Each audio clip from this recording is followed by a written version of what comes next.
Here comes the worst suicide hotline operator in history. I was backstage. I was getting a blowjob. Is that even politically correct to say anymore? It was a blow offer. It was a blow offer. Tell me Rodney Dangerfield's story. Hey, you want to do some cocaine? I'm like, cocaine with Rodney? I gotta ask him for advice. I go, Rodney, how can I get better? So listen to yourself, man, because the audience will tell you what's funny. So every time I'd bend down to do a line of cocaine, I could see Rodney's nuts underneath the table. So my real lesson was there's no such thing as free cocaine. That was my real lesson. Coming to you from McCurdy's Comedy Theater in Sarasota, Florida, it's the Open Bar Comedy Show. Today's guest is legendary comedian Ritch Shydner, author of I Killed. Watch his special, Still Seeking the Approval of Strangers, on Open Bar Comedy. Here's your host, Ron Feingold. Hello, my name is Ron Feingold. I am the creator and producer of Open Bar Comedy. This is the Open Bar Comedy Show, and this is my wife, Laura, who is also our bartender for today. And today's guest is Ritch Shydner, somebody I've been watching in comedy for over 40 years of my life, and he's been doing comedy even longer than that. So, ladies and gentlemen, I would love to introduce you to Ritch Shydner. Thanks for coming today. Thanks. Appreciate it. A pleasure that you came to the show. Thank you so much for being here. Well, let's start out about talking about what our show is about and what Open Bar Comedy is about, which is freedom of expression. How many years have you been doing comedy? 43. 43 years. And you started where? Washington, D.C., 1977, January. Every comic knows that. What joke you got a first laugh with, everything. We know You all knew that. exactly where you were, what date it was. You know the exact date? No, I know that it was January, winter. Walked through the snow to get to a coffee house. Tell me all the comedy shows that you've been on. What are the comedy TV shows that you've done in the 43 years? Tonight Show with Johnny Carson, Tonight Show with Jay Leno, David Letterman show, both the NBC and the CBS one. Did Showtime special, HBO special. Did everything I was supposed to do. Yeah.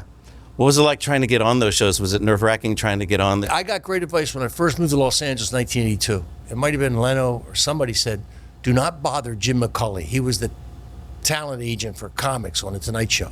Yeah. Don't bother him. He hates that. Yeah. He'll find you when you're ready. And so I never bothered him, just kept doing it. And I was doing it in 1984. I left Los Angeles to go to New York because the Olympics were in LA and I knew it would be a mess. So Sam Kinison and I went to New York to hang out, party, and do stand-up. And I'm on stage at the Improv in New York, and Jim McCulley comes out of nowhere after my set and says, you ready to do a Tonight Show? You're going to do it in 2 weeks. Oh, my God. Yeah. And was it stressful? I broke out in shingles before my first Tonight Show. Shingles. The doctor said, how old are you? I said, I'm 30. He said, you got an old man's shingles. I had medicated pads on my butt and my thigh when I went out to do the first Tonight Show. And you actually did the Tonight Show with shingles. Yeah, absolutely. Now, maybe the alcohol and cocaine had something to do with it. But the stress of doing a show is also there. What was it like doing Letterman? Did they have the same kind of producer come up to you and introduce himself, or what was that like? I'd done a couple of Tonight shows, and they just saw me and they just said, we'd like you to come do Letterman show. And I started doing those too, which was great. It was different. Let's talk about extremes, like the most of, the best show you've ever done, the weirdest show you've ever done. How about the weirdest introduction that you've ever had? During the introduction, I was backstage at the Comedy Workshop in Austin. I think it was about 83.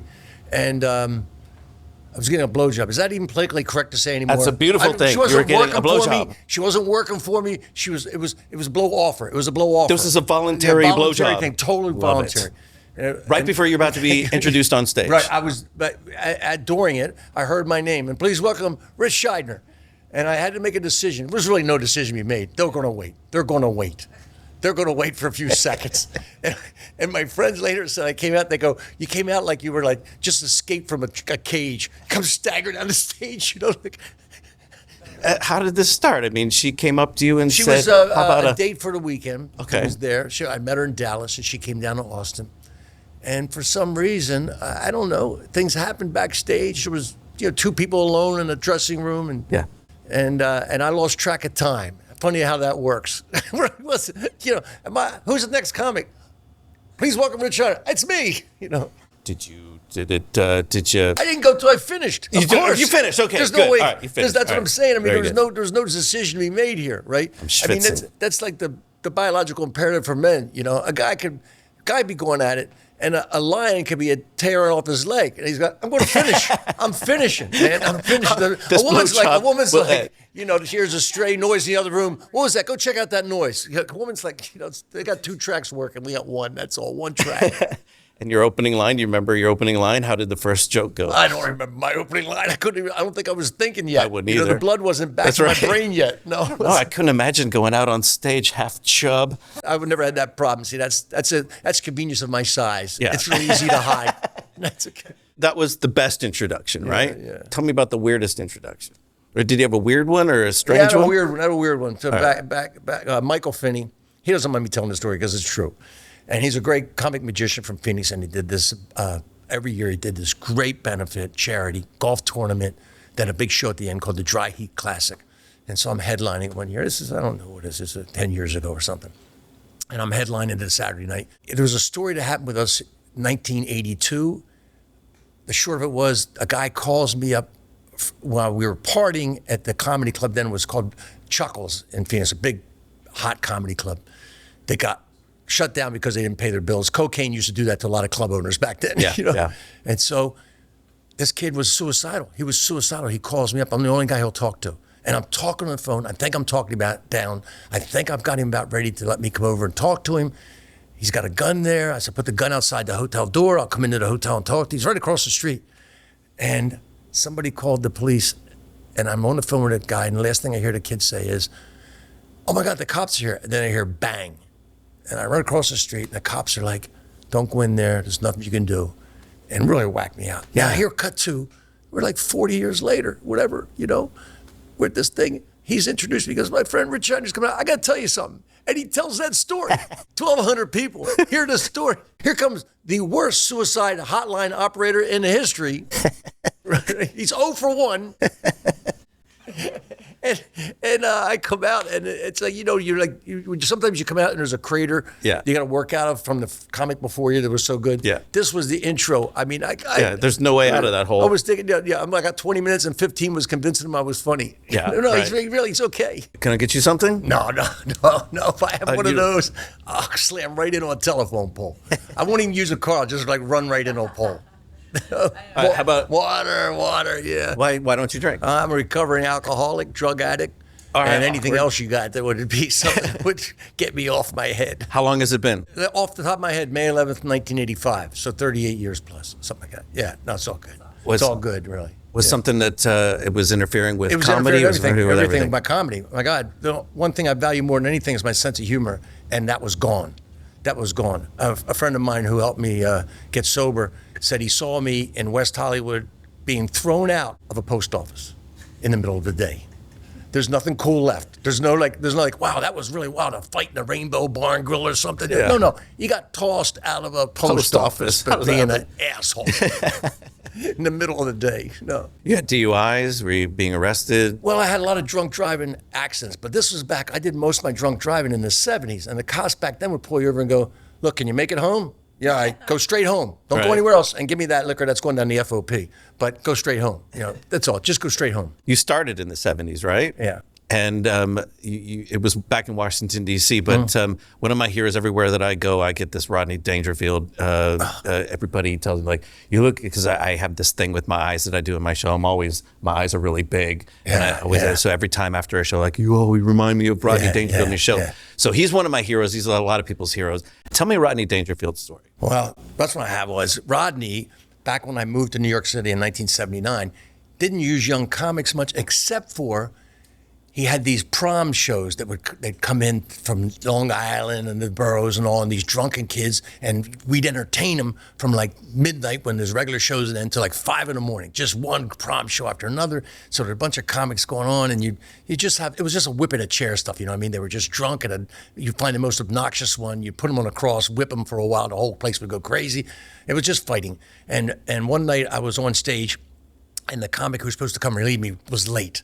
right? And I had to get on early because the comic in front of me bailed early. So I was on there a long time, just battling them. And you could hear Rodney in the back. He'd sit in the back, you hear him, oh, right. Comics love when another comic's struggling up there, right? You can hear, all right, man, all right. So I come off stage and Rodney comes up to me. And you know Rodney back then, on stage he wore a suit and a tie, but got off stage, he took everything off and put a robe on. He always wore just a robe. I didn't know that. Nothing underneath it, nothing. Really? And he never bothered to close the robe either, man. So when you talk to Rodney, you have to keep your eyes up, man, because, he's just hanging out, man, free. And Rodney goes, hey, all right, kid, all right, you got a lot of balls, man. I'll tell you that, a lot of balls. I was going for funny, but I accepted balls as a compliment. Right. You know what I mean? I didn't quite have funny yet, but I had balls. He goes, you're up there, man. You hang, man. You hold that stage, all right. Hey, you want to do some cocaine? I'm like, cocaine with Rodney? Yeah. But of course, I got into this business to do cocaine with Rodney. So we go into his office. And we're doing cocaine. First of all, this is the first time that I ever realized there was different levels of cocaine. Because the cocaine I was being sold on the street was so much cut with baby laxative, it kept you more regular than high. You do a line, take a dump, do a line, take a dump, right? For real? Right, yeah. But Rodney had celebrity cocaine, so it was good. And I was doing coke with Rodney, so I thought, I gotta ask him for advice. I go, Rodney, how can I get better? And he goes, well, you gotta listen to yourself, man. Do you tape yourself and listen to yourself? I'm like, nah, man, I sound like an idiot. Well, of course you need it. You're a comedian. What do you think you are, a fucking brain surgeon? You're a comedian. You're a clown, man. Right. Right? So listen to yourself, man, because the audience will tell you what's funny. They'll tell you, man. When more they're laughing at, you do that. You do that. When they're not laughing at stuff, don't do any of that anymore. So that's great advice, But the real lesson was we were doing cocaine on top of a glass table, right? So every time I'd bend down to do a line of cocaine, I could see Rodney's nuts underneath the table, So my real lesson was there's no such thing as free cocaine. That was my real lesson. That's the price to pay. Seeing Rodney's, oh my God. Was he a mentor at all to you? To everybody. I could tell you so many Rodney stories. Here's another, so you know who Ronnie Shakes was? No. Ronnie Shakes was a great one-line comedian like Rodney. He goes, last week my therapist said something to me that brought tears to my eyes. After 10 years, he said to me, no habla inglés. Right? He had great one-liners. Right? Yeah. So one night I'm emceeing at the Improv in New York City. It's about 1981 or something.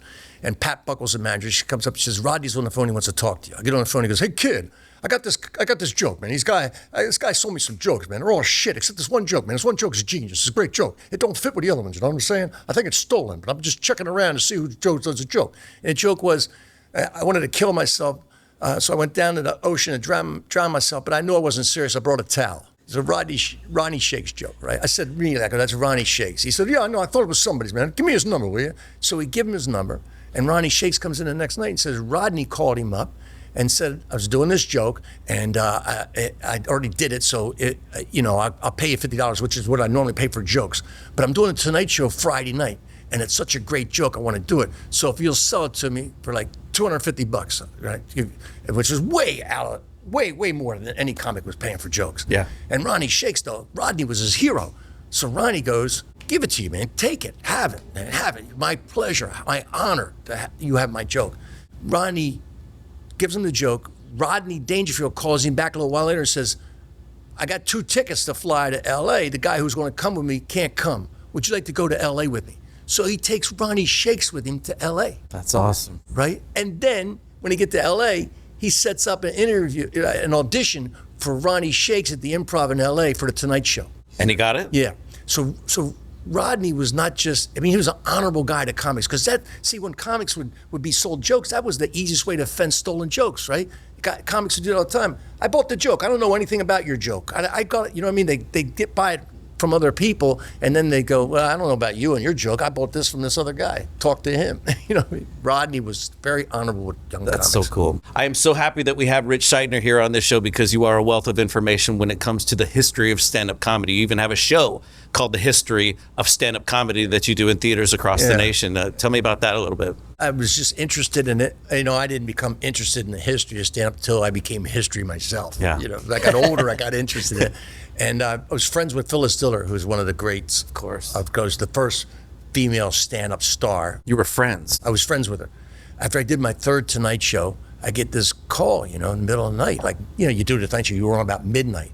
So like quarter after midnight, I get this phone call, I answer the phone, and she goes, hi, it's Phyllis Diller. And I thought, it's like some of my friends pulling a prank on me, because they would call and leave messages. I said, this is not Phyllis. She goes, it is. She goes, we got to be friends. Let's go to lunch. I asked her when we got to lunch, she goes, how'd you get my number? How'd you even get my number? She goes, oh, come on, I'm a star, man. Get everybody's awesome. number. That is But great. She was great. So she was interested in the history. She was so smart, always interested in theories and joke theories. She could take your act. She would take your act, Ron. She'd watch a clip of your act, right? And she'd sit at the piano and she'd start banging out the rhythm of your act. She goes, everybody's act has a rhythm. It's musical. She goes, comedy's just musical. It's a cadence. And she would bang out your rhythm. Really? Right. Did it with mine She one did that time. to you? Yeah, she did it to me. She had tapes and stuff. And she's, bring one of your tapes. I bring a tape, on the tight show. She's watching me. She starts banging it out. Yeah. I didn't know she was a musician. Yeah, she was a very good piano player. So we both thought, there must be a history of this thing. We both thought that Mark Twain was the first stand-up comic because he did these comic lectures the later part of the 19th century, and he did his after dinner speaking, which was just stand-up. And then I read this essay when I was researching it, and he talked about the funniest man he ever saw, and it was Artemus Ward, who, when I did the research, is the first stand-up comic in America. Okay. Yeah, clearly. And never during the heard his Civil name. War, no, it's great. It's a great story about him. He was everything, every comic you would think of. He loved traveling, and this was traveling, not like, like everybody complains about, I didn't get into first class. These guys, Right. they would be traveling across like in a stagecoach across the desert, being chased by wild Indians. I mean, they was like That was the frame of reference he was using back then? Yeah, back then. I mean, that's what they were Yeah. traveling. Stagecoach humor. Even trains would rattle your kidneys. You'd pee blood after a long train ride. They were not like you'd see in the movies, just like a nice little rolling thing. They rattled. And they were smoky, because smoke was coming off of the coal-driven. People don't realize what people went through back then. Yeah. I mean, just the traveling. I mean, even back in George Washington's day, it took you 5 days just to get someplace. Yeah, but he did everything, and he was wild, and he loved going to new places and coming up with new material. Where did he perform? All What across kind of country. He places? did these theaters that there were this thing called the lecture circuit. So people had these lectures, and there was no TV, no radio, and so they would go hear somebody lecture, hope it'd be entertaining, you learn something, either a moral lesson like slavery bad or drinking is bad, or some sort of like, here's the new continent of Australia. And he went and said, I'm just going to do an hour and a half of funny, no lesson whatsoever, just fun for fun's sake. It was radical. People would walk out, they'd go, yeah, I laughed a lot, but I didn't learn anything. They would complain. It was totally radical, and he became a huge star during the Civil War. Lincoln was a fan. Wow. Mark Twain, he met Mark Twain when he was young Samuel Clemens out in Virginia City, Nevada. I mean, I have so many stories, this guy. Fascinating. So, comics out there that are coming up. Artemus Ward. Yeah. Look him up. Google it. Yeah. That sounds some amazing history. Yeah. And, let's go into more history of stand-up stuff. Yeah, sure. Who were your heroes growing up when, besides Artemis, when you learned about him? Who were your heroes? Who are the ones that you wanted to emulate when you were starting? Well, the ones I started, and I tried to act out jokes like Richard Pryor. Everybody he influenced a lot in my generation. Mm-hmm. George Carlin, of course. And then I didn't ever see him perform, but I'd listened to his albums. So Lenny Bruce, I was a fan of his. Of course. Could not come close to either one of that's like, to me, the holy trinity, those three. Did you ever work with Carlin? I never worked with him, but I saw him perform a bunch. And I actually, this is crazy. I can't even say I was young and crazy. Back when he was doing, whenever his last special was, he did like 2 specials at the end of his career, end of his life. And he would go perform at the Comedy Magic Club. Right, the Comedy Magic Club down in Hermosa Beach. Hermosa Beach, yeah. Where Jay Leno performs on Sundays, right? So everybody, let's go down and watch Carlin do so there were a lot of comics in the room in the back, a lot of comics. And so you see them do this special, and it was just incredible. And then that would be it. But for whatever reason, one of my friends said, hey, we're going down tonight. And I said, well, I was just there last night. He said, God, come with us. So I see it the second night. Now, any comic, you know what I'm saying? I've already seen the show. The trick. Now I'm taking notes.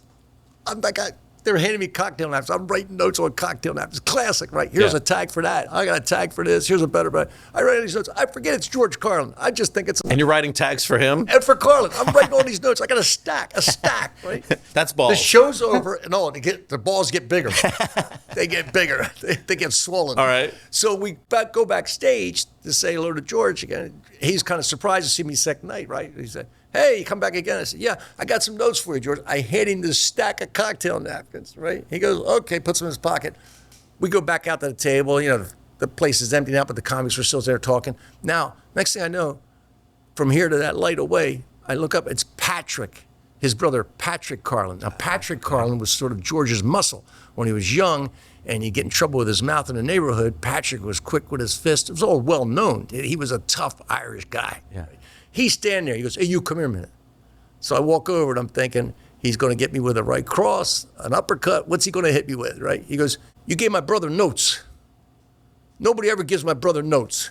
And he lets it hang for like 2 seconds. And I'm like, he goes, but he says, all right, thanks a lot. And he walks back. But he let it hang. He knew what he was doing to me. Yeah. He knew what he was doing to me. He let it hang with a little mind fuck, just like let me sweat for 3 seconds. Yeah, he was the nicest guy in the world, Yeah. Carlin was. I met him about 5 years before he died. Absolutely. And just really unassuming backstage. Oh, my God. I mean, that's the thing that people don't really understand about comics is that a lot of us are on when you're off stage, but he was not. He was a completely different person when he was on stage and when he was off stage. And I've read enough interviews and I've read all of his books, and he was more of a loner than most comics are. Most comics will say loners, but in his time, he was traveling by himself. He didn't hang out with other ones. My favorite Tonight Show ever is him and Richard Pryor in 1981. They were the only 2 guests. It's I didn't on even know YouTube. they did that. You got to see this. Okay. It's on YouTube.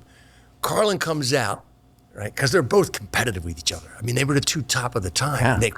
Their careers paralleled. Is this around Hippy Dippy time? 1981. Okay. No, this is a little bit past after that. Yeah. This is when he was in his observational comedy era, right? The late 70s and early 80s. Carlin does his stuff routine. His stuff routine was about 11 minutes of genius, just so well written, so interwoven, and keeps jumping to another level, another level. And he finishes it, right? And he's like, just tosses the gauntlet down. You can see it, just that 11 minutes. And he goes to the panel, and he has a little panel. And Pryor comes out. Pryor just kicks the gauntlet right into the audience and walks to the panel. Doesn't do any stand-up, just says, let's wing it, Johnny. Let's wing it. I'm not doing stand-up after Pryor's that. like, I'm just going to wing it. Yeah. I'm at that. And George is like, That's awesome. Yeah, they were great buddies. You could see there was a real affection there. Yeah. But Carlin didn't hang out with like comics. I don't think he hung out with comics like we hung out with didn't. comics. A good friend of mine back in the day was a guy named Kostaki Economopoulos. And he told me, do you know Kostaki? Yeah, I know him. And he told me a story about when he was up in Vermont, of all places, working a comedy club in Vermont. And he happened to be staying in the same hotel as George Carlin. So he left George a message on his hotel phone and just said, I'm the other comic in town. I'm here. I would love to meet you. If you have a chance, do it. And he never got a chance to meet with him in person, but George called him on the phone from the hotel and said, it's a wonderful, I'm so thankful that you contacted me. Thank you for calling me. I don't have the time to get together, but I just wanted to say, hey, thank you for being a fan. Yeah. And he was really cool about it. He was a comic about it. You seen that Carlin documentary by Judd Apatow? I have. It's magnificent. But there's a story in there about Gary Shandling. When he was young, Gary Shandling drives over from Tucson to Phoenix, I think, to see Carlin and leaves a note saying, here's some material. I'm thinking about doing stand-up comedy. What do you think of this material? And then Carlin reads it, and the next day gives him notes. For Gary Shandling. For Gary Shandling. Who was I didn't know no that Gary he was, Shandling at the time? yeah. He was just this unknown, hasn't tried it, wannabe comic. Yeah. And turned into Gary Shandling. right, but George said, hey, you got some good stuff here. Yeah. You should do it. Go for it. Yeah. It's got to be amazing to be a person that inspires so much comedy. You were that for me, by the way. I mean, I've never told you that, but I mean, I watched so much when I was a kid. And one of your friends, Mike Binder, was one of the guys that I watched the Detroit Comedy Jam when I was a kid. I was 16, 17 years old. Yeah. And it was on Showtime, and the Detroit Comedy Jam was on.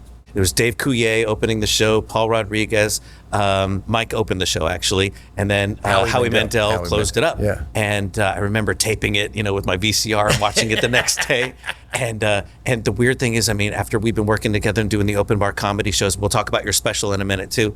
The fact that I was even on the phone with Mike Binder talking about him doing a special was just mind blowing to me. Yeah. So just being involved with the history of comedy in very small way that I'm involved with it has just been mind blowing for me. So it's very surreal. Anyway. Binder's back to stand up. Yes. So I hope you get him on. I'm trying my best. I think he had some surgery that you were talking about, and then he had some other projects that he wanted to do. Yeah. Once I'm not giving up on that. Mike Binder will be shooting. He was with us. kid comic when he first started. I think he graduated high school and went right out to L.A. That was a character that he had? No, that's what they called him because he was so young compared to everybody else. Yeah. He was like 17 years old. He was also like hellacious, man. When we first went to Phoenix at that club I was telling you about, Chuckles, they had a really beautiful hotel right next door to the club, which is perfect, right? You stumble back into the I come here the second time. They go, we don't have you in that hotel anymore. It's another one down the street, a half a mile or something. What happened to that hotel? This comic like Mike Binder, he went Keith Moon on the room. He destroyed the hotel room. Awesome. I was like, I haven't met this guy yet. He's already pissing me off. Did he have a reputation like that? He was a little wild. We were all a little wild, That's but he was a little awesome. wild. No, he's a great guy, and we became friends as soon as we met. Speaking of balls, at the Open Bar Comedy Show, we do some marketing with some fun products. And one of the ones that we wanted to do for this particular episode was one that has like pouch underwear. We're talking about underwear that has a pouch specifically made for your balls. And I think that's amazing. So we have gone to the Saks company here, and this is the first one that we're going to try out. But Ritch, when we were talking about this, Ritch informed me when we started talking today about the mesh underwear, the ball sack pouchy underwear, that you're actually wearing some now. I am. So he actually dropped trowel right here in the studio. Yeah, I won't be doing that again. And here's the thing. Here's what we're going to do. So we want to unbox this. This is from the Saks company, and we have two different kinds here. This is one that's kind of a funky color, and I thought that this would be kind of fun. And what the deal is,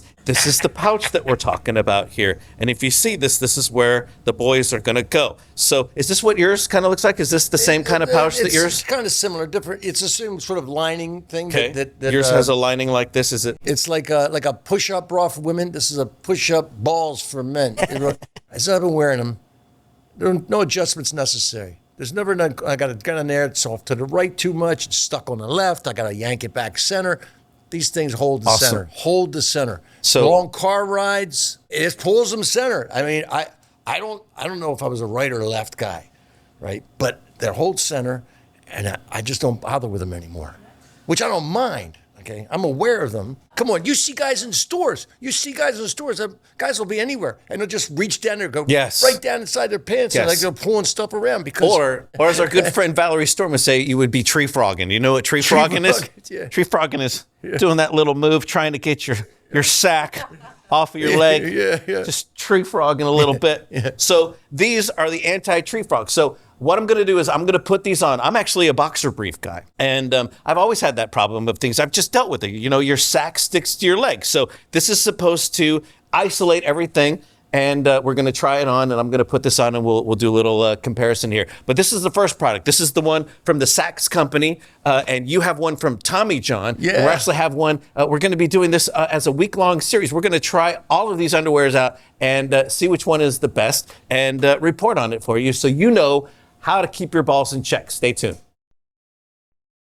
Do you remember jock straps? They're not even relevant anymore, right? Because everybody has sports compression briefs and everything, right? Yeah. But jock straps, these act like Yeah, they're really more you're comfortable. right. Jock straps were never that comfortable. Well, did you want to show yours at all? No. No. You were okay with it earlier. This is enough that I show this face at this point. Well, I feel very much in place. Yay to the Saks company. I give you an 8 on this because I don't have anything to compare it with yet. But I'm not going to try on Ritch Shydner's underwear. We're not going to do that either. But I am going to try the Tommy John. That's another thing that we'll do. We'll try the Tommy John underwear as well. We'll try another one that's coming in the coming weeks is All Citizen. So that's coming as well as one from Man Made. So we're going to try all these underwears and see how they're keeping in the ball check game. Thank you to the Saks company. We're going to continue to do our investigation of pouchy underwear. We're also going to keep Ritch Shydner in the loop when we do that. So enough of the pouchy underwear stuff. Let's move on to our next subject. Let's talk more about a little bit more in-depth comedy stuff. Sure. Do you do set lists still? Do you still do a set list every time you go out on stage? No. Like tonight for the night special, I have kind of a set list, but there's a lot more in there that I need. I'm not really sure what I'm going to do. Right. I kind of have an idea where I'm going to start, when I'm going to finish, but I'm not really sure anything in between. But you got a week somewhere and you're working a week. You don't make a set list. You just go, I'm just going to go do my thing, see whatever pops out of my head wherever my show goes. I look at notes before the show that have new material I want to try. And I'm not doing that tonight. Right. But, you know, on a regular show, always going to try new material. Unless you're taping a show or auditioning, you should always be trying something new. So you always have a new joke almost every show to do. Always got to try something new. How often do you write? All the time? All the time. You're afflicted then. Yeah, absolutely. It's a disease that people don't understand. If something comes up in conversation, you got to, you know, back in the day, I'd be at a party and a bunch of things would be said. I got inspired. I'd go into the bathroom, lock myself in there. I'm writing on toilet paper, magazines. I'm sure this has been done on TV shows before. I'd empty my pockets. It'd be like matchbook covers with stuff written in between.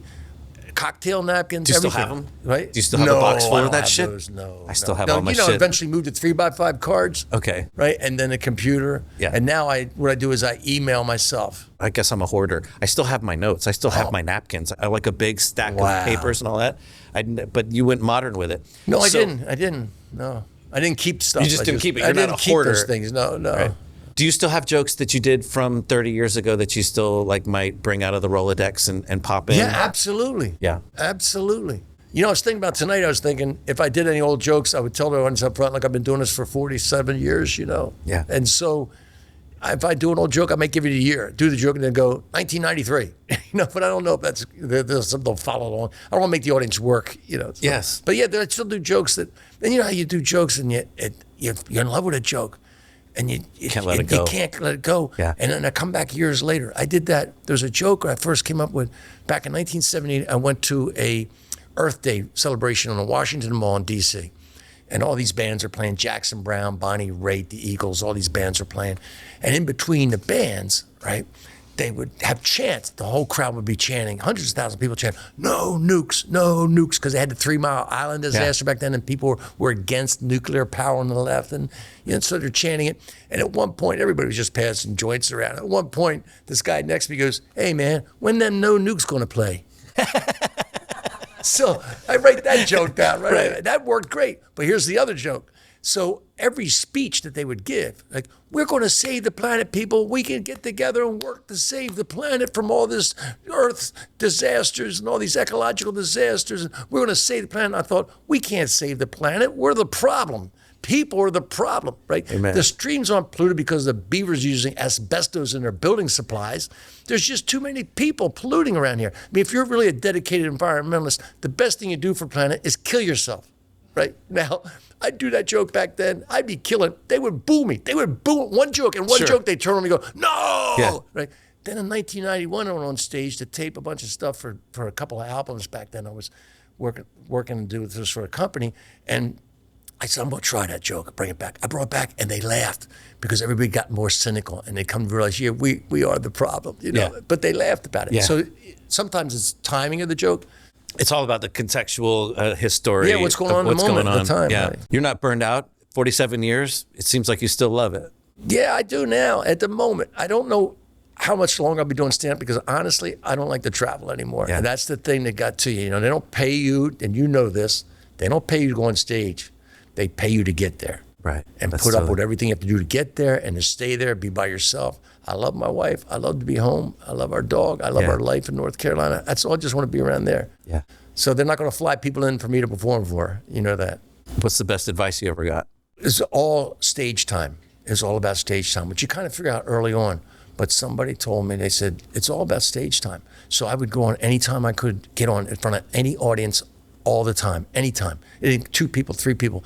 I remember coming back from like these Jerry Stanley gigs that were out in New Jersey, 1979, right? The first ones are like little paying $55 gigs. And 3 comics would go out and come back, and the other 2 comics go, $55. That was a third of my rent back then, right? So this is in New York City in 1979. Wow. So the other 2 comics would just go to a bar and start drinking. They'd done their work for the night. They just come back from Jersey. I'd go over to the manager of the Improv and go, when can I get on? Then I'd call over to Catch a Rising Star in a comic strip to see if I can get on over there. I'd do more spots because I knew it doesn't matter. Just keep going on stage. Yeah. You got to go on stage to get better. It's the only way. It's the only. I don't know if there's any other performing art like that. You have to perform. The audience is so integral to performance. No laughter, no show. Yeah. So you have to perform this in front of people for you to get better. You've been in the trenches too, man. You have been in, like the 2, 3 in the morning, New York. Oh my God, yeah. Kind Absolutely. of set. Absolutely. I've avoided that my entire career Really? just because it scares the shit out of me. I don't know what I would get out of that. You know, You I mean, you got always out get of something out of that when you were younger, but would I get something out of that when I'm Oh, older? no, At this no, age? no, Probably not. no. Let's wrap it up with this. If you were to give advice to a new comedian, somebody that wanted to get into the business, what is the best advice that you would give them? Well, I would say that, but I'm not even sure if that's true or not because people become TikTok stars and get hired to do stand-up comedy before they ever do stand-up comedy. So I'm not even sure what from my era is still relevant that Good way. point. I think one thing is still relevant though. If you don't get high from the laughter, don't do it. Yeah. don't do it because you're not really a comic. You're up there for attention, and eventually, if you get your attention, maybe you'll get some other thing that happens in showbiz. But for a comic, that has to be your music. That laughter has to be your music. Yes. And if that's true for you, then do it. Yeah. But I don't know what other my advice is because the whole game has changed. Yeah, it has. If you're a true artist of the art form of stand-up comedy, you feel it in your soul. And if you've been on stage and if you've gotten a laugh and you felt how that feels, it's like a drug. You want more of it. Yeah. And you've been in it for 47 years, and I'm in admiration of everything that you've done. We want to thank you, Ritch Shydner, for being with us for this episode of the Open Bar Comedy Show. We could not have had a better guest to talk about the history of stand-up comedy, as well as if you're thinking about getting into stand-up comedy. That's what we really want to do in this show, is really get behind the scenes in the business of stand-up comedy, talk about freedom of expression. Also want to talk about that Ritch Shydner will have his special coming out in 2024 on the Open Bar Comedy format, and it's going to be called Still Seeking the Approval of Strangers. And it's just an amazing comedian. After 47 years, we're so happy to have him on our platform. So we will see you next time on the next episode of the Open Bar Comedy Show. Have a great day.